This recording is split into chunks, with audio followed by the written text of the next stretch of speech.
वर्ग मराठी ह्या चॅनलवर तुमचं स्वागत। आज आपण पाहणार आहोत शुभविवाह ह्या मालिकेचा रिव्ह्यू। तुम्ही अजूनपर्यंत चॅनलला सबस्क्राईब केलं नसेल तर सर्वात अगोदर आत्ताच चॅनलला सबस्क्राईब करून घ्या। आता आपण सुरुवात करणार आहोत रिव्ह्यूला। प्रेक्षकांनो, आजच्या रिव्ह्यूमध्ये आता भूमीने तिच्या बाळाच्या केसला सुरुवात केलेली असते, कारण आता ही केस स्वतःच ती हँडल करणार असते, स्वतःच ती वकीलपत्र सादर करणार आहे। आणि ह्या अगोदर तिच्याकडे पुरावे नसल्यामुळे तिला गीतांजलीचं खूप बोलणं ऐकून घ्यावं लागले। त्यात जज साहेबांनी सुद्धा गीतांजलीच्या बाजूने हायलाईट केलेलं असतं आणि त्यामुळेच आता तिला ते सहन होत नसतं। तर आता ती विचार करते की आज आपल्याकडे पुरावे आहे, आपण आता चौधरीला तिथे कोर्टामध्ये घेऊन जातोय। आणि म्हणून आज हिअरिंग असल्यामुळे भूमी आणि अबोली दोघींच्याही पार्टनरमधले लोक तिथे आलेले असतात आणि सगळेजण आता ते हिअरिंग ऐकत असतात। तर इथे आता सुरुवात झालेली असते आणि जज साहेब म्हणू लागतात की भूमी महाजन, तुम्ही आता सुरुवात करा तुमच्या स्टेटमेंटला, तुमचं वकीलपत्र माझ्यासमोर सादर करा। तेव्हा आता भूमी ही म्हणत असते की जज साहेब, मला चौधरी सरांना विटनेस बॉक्समध्ये येण्याची परमिशन देण्यात यावी।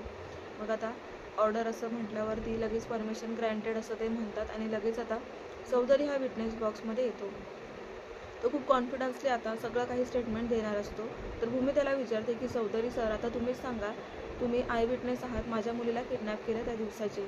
मग आता सांगा की त्या दिवशी काय घडलं होतं, तुमच्या तोंडून इथे कोर्टामध्ये सगळ्यांना ऐकू द्या।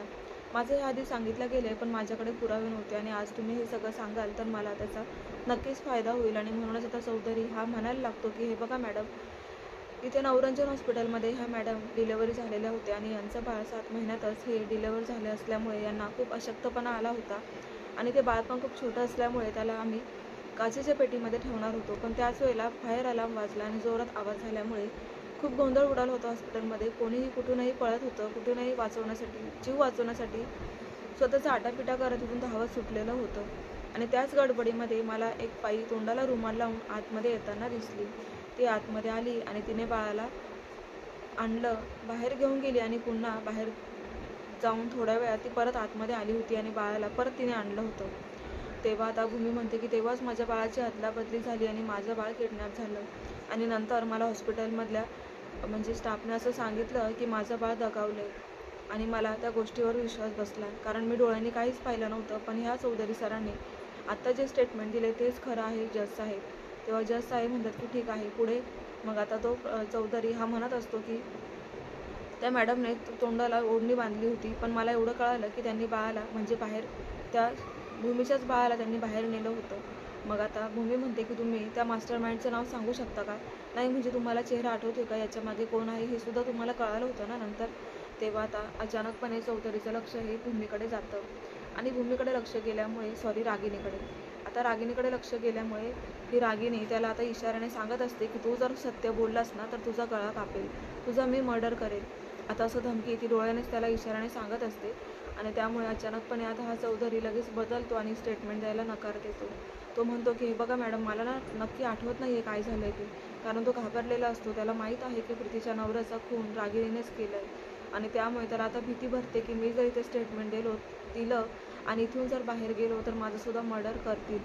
आणि म्हणूनच तो म्हणतो की हे बघा भूमी मॅडम, तुम्ही मला बळजबरी नाही करू शकत, मी नाही देऊ शकत हे स्टेटमेंट, कारण मला जेवढं आठवतं तेवढं माझं सांगून झालं आहे। पुढे काय झालं, ती बाई कोण होती, याच्या मागचा मास्टर माइंड कोण आहे, याच्याबद्दल मला काहीही माहिती नाही आणि मी तुम्हाला काहीही सांगू शकणार नाही। तेव्हा आता भूमीला धक्काच बसतो, कारण जेव्हा भूमी आणि आकाश ते चौधरीला भेटलेले असतात तेव्हासुद्धा त्याने खोटं बोललं होतं की त्याच्या बायकोने सांगितलं होतं की चौधरी घरात नाही आहे। पण त्यानंतर सुद्धा गायकवाडांच्या मदतीने चौधरीला सापडवलेलं असतं आणि तो त्यांच्यासमोर असं म्हणाला होता की मी खरं स्टेटमेंट देईल। पण आता नाईलाजाने भूमी असं म्हणते की ठीक आहे, तुम्ही एवढं स्टेटमेंट दिल्याबद्दल तुमचे धन्यवाद, तुम्ही आता येऊ शकता, असं म्हणून आता चौधरी विटनेस बॉक्सच्या बाहेर जाऊन तिथे खाली बसून घेतो। तर आता ही गीतांजली म्हणते की जज साहेब, ह्या मॅडम नक्की काय सिद्ध करताय, ह्या काल्पनिक कथा रचायला आल्या आहेत का इथे? नाही म्हणजे हे ठीक आहे की त्यांनी चौधरीला आणलं आणि त्याने स्टेटमेंट दिलं, पण याच्यावरून तुम्हाला असं वाटतंय का की यांची मुलगी किडनॅप झाली आणि तिला कोणीतरी घेतले, हे कसं सिद्ध करणार आहात मॅडम तुम्ही? तेव्हा आता भूमी म्हणते की मला माहीत होतं ना, तुम्ही माझ्यावर ऑब्जेक्शन घ्याल, माझ्या पुराव्यांना लाथाळून लावाल, म्हणून माझ्याकडे दुसरा पण पुरावा आहेच ना, मी माझ्या बाळाचं दुपटंसुद्धा तुम्हाला दाखवलं आहे। आता त्या दुपटावरती जो लोगो आहे त्याच्यावरून तुम्हाला कळायला पाहिजे होतं की त्या बाळाचं दुपटं माझ्याच बाळाचं आहे ते, अजून तुम्हाला कोणता पुरावा हवा आहे? मग आता याच्यावरून हे सिद्ध नाही होत ना की ती तुझीच मुलगी आहे ते? तेव्हा भूमी सांगू लागते की हे बघा जज साहेब, जेव्हा माझं बाळ दगावलंय अशी तिथे हॉस्पिटलमध्ये सूचना मिळाली त्याच्या दुसऱ्या दिवशी पारसिक आणि अबोलीला एक बाळ सापडलं आणि त्यांनी ते अडॉप्ट केलं. त्यावरून मग मी अंदाज लावला की हे सापडलेलं बाळ माझंच असेल, कारण दुसऱ्या दिवशी त्यांना ते बाळ सापडलं होतं आणि कुठेतरी आईला सुद्धा तिच्या मुलाचं एक असं इंटरॅक्शन असतं जे की मला क्षितिजाला पाहिल्यावर होतं. तिचं आणि माझ्यामध्ये खूप असं जुळलं गेले नातं. त्यामुळेच तिला पाहिलं तरी मला एका मुलीची चाहूल लागल्यासारखं होतं, कारण ती माझ्या गर्भात वाढलेली माझी मुलगी आहे आणि त्यामुळे मला ती रडली तरी खूप त्रास होत असतो. एक प्रकारे जो आईचं काळीच असतं ते मला तिच्याकडे पाहून वाटत असतं की मला तिला पाहिल्यावरती खूप असं घ्यावंसं वाटतं आणि खरंच आमच्यामधलं नातं खूप जोडलं गेलेलं आहे आणि म्हणूनच मला असं वाटतं की ती माझीच मुलगी आहे. तेव्हा गीतांजली म्हणते की तू चुकीचं बोलतेस भूमी, तू मला पुरावा आण, त्याच्याशिवाय आम्ही याच्यावर विश्वास नाही ठेवू शकणार. मग आता भूमीला पर्यायच नसतो. भूमी म्हणते की हे बघा, आता एकच पर्याय उरला, कारण तिला आकाश सांगत असतो की आता DNA शिवाय आपल्याकडे पर्याय नाही आहे. आणि भूमी आता कोर्टाला असं म्हणत असते, म्हणजेच जज साहेबांना की हे बघा माय लॉर्ड, मी तुम्हाला एकच आता परमिशन मागत आहे की माझ्या बाळाला सिद्ध करण्यासाठी मला आता क्षितिजाची आणि माझी DNA टेस्ट करावी लागेल. तेव्हा तुम्ही मला परमिशन द्या प्लीज जज साहेब, माझ्यासाठी एवढंच करावं. माझ्याकडे पुरावा नाही आहे, पण मी एक आई न्याय मागते हो माझ्या बाळासाठी, प्लीज मला एवढी मदत करा. तेव्हा आता जज साहेबसुद्धा विचार करून असं म्हणतात की हे बाळ कोणाचं आहे हे सिद्ध करण्यासाठी DNA रिपोर्ट समोर असणं खूप महत्त्वाचं आहे आणि तुमची मुलगी क्षितिजा आहे हे सुद्धा सिद्ध करायला तुम्हाला आता DNA रिपोर्ट काढावेच लागतील, म्हणून मी परमिशन देत आहे. तेव्हा आता अबोली रागिणीचं तोंड पाहण्यासारखं होतं. तर गीतांजलीचं पण आता जरा जरा तिला समजायला लागलेलं असतं की भूमीला मी असं समजत होती की ती काही करू शकणार नाही, पण तिने आज पुरावे आणून मला शांतच केले. तर आता आनंद होतो भूमी आणि आकाशला की त्यांना DNA परमिशन मिळालेली असते. तर इकडे मात्र रागिणीचा चेहराच पडतो आणि मग आता कोर्ट इथेच ही केस संपवतो आणि पुढची डेट त्यांना दिली जाते आणि आता सगळेजण जायला लागतात. तेव्हा आता ही अबोली डोक्याला हात लावून तिथेच बसलेली असते आणि रागिणीला म्हणते की आत्या, आता काय होईल? आता ही माझी मुलगी माझ्यापासून हिरावून घेईल का भूमी? हे बाळ माझं आहे की नाही नक्की? तेव्हा रागिणी म्हणते की अगं अबोली, इतकं टेन्शन नको घेऊस, हे बाळ तुझंच आहे. असं कोणाच्या सांगण्यावरून कोणाचं कोणी बाळ घेऊ शकत नाही अबोली, हे बाळ तुझं आहे आणि तू टेन्शन घेऊ नकोस. तेव्हा आता तिने आणू दे ना DNA रिपोर्ट, पुढे काय करायचं ते मी पाहून घेईन. ते निगेटिव्हच रिपोर्ट येणार आहे, तू बघून घे, माझा शब्द खरा ठरेल.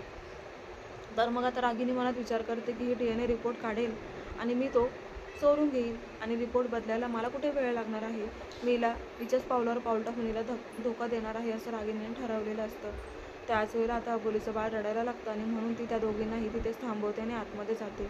तेव्हा आता इकडे पौर्णिमा आणि रागिनी असा विचार करत असतात की आता काय होईल, भूमी जिंकून जाईल का ही केस?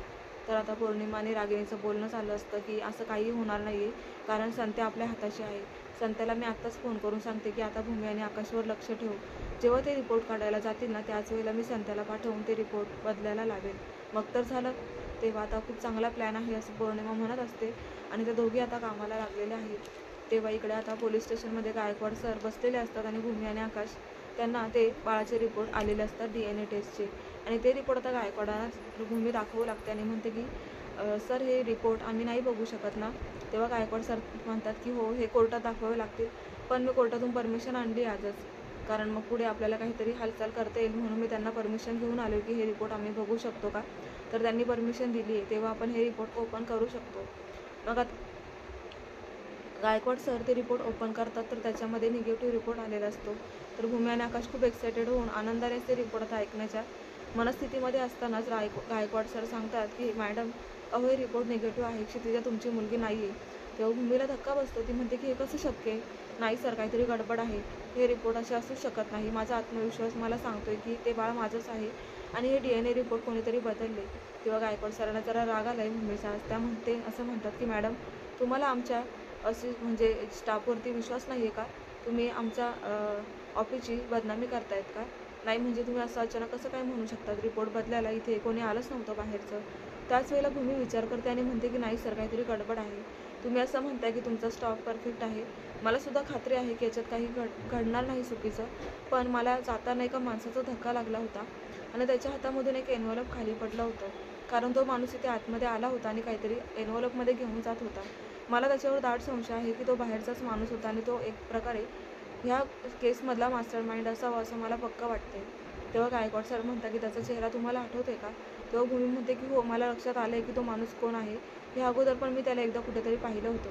तेव्हा आता संत्याचा लगेच आता इथे उलगडा होणार आहे प्रेक्षकांनो, कारण भूमीला त्याचा चेहरा स्पष्टपणे आठवतोय आणि आता तो भूमीच्या समोरसुद्धा कदाचित येऊ शकतो किंवा मग पोलीस स्टेशनमध्ये त्याचा स्केच काढून त्याचा चेहरा जर समोर आला तर मात्र आता भूमीला खूप मोठा पुरावा मिळणार असतो. तर इकडे रागिनी आणि पौर्णिमा हे दोघी ते ऐकत असतात बोलणं आणि त्यांना जरा टेन्शन येतं की आता संध्यापर्यंत ही भूमी पोहोचायच्या आत आपल्याला काहीतरी करावं लागेल.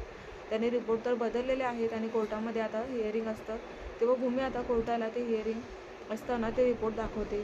तेव्हा जज साहेब ते रिपोर्ट पाहतात आणि आता निकाल सादर करायचा असतो. निकालाची वेळ जवळ आलेली असतानाच गीतांजली उभी राहते आणि म्हणते की जज साहेब, यावरून असं स्पष्ट होते की क्षितिजा ही भूमी आणि आकाशची मुलगी नाही आहे. तेव्हा आता अचानक भूमीची एंट्री होते आणि भूमी म्हणते की आकाश आणि भूमी यांची क्षितिजा ही मुलगी आहे. तेव्हा तिला काहीतरी पुरावा मिळालेला असतो आणि ती खूप एक्सायटेड होऊन कोर्टामध्ये आलेली असते. तेव्हा पाहूयात आता तिच्याकडे काय रिपोर्ट आहेत की खरा रिपोर्ट तिला संताकडून मिळाला आहे का, हे पाहणं खूप रंजक ठरणार आहे. पाहायला विसरू नका. शुभविवाह अशाच डेली अपडेटसाठी चॅनलला सबस्क्राईब करा. नोटिफिकेशनसाठी बेल आयकॉनवर क्लिक करा, म्हणजे डेलीचे अपडेट्स तुम्हाला वेळेवर पाहायला मिळतील. आजचा भाग कसा वाटला कमेंट करून नक्की कळवा. भेटूया उद्याच्या भागात. धन्यवाद.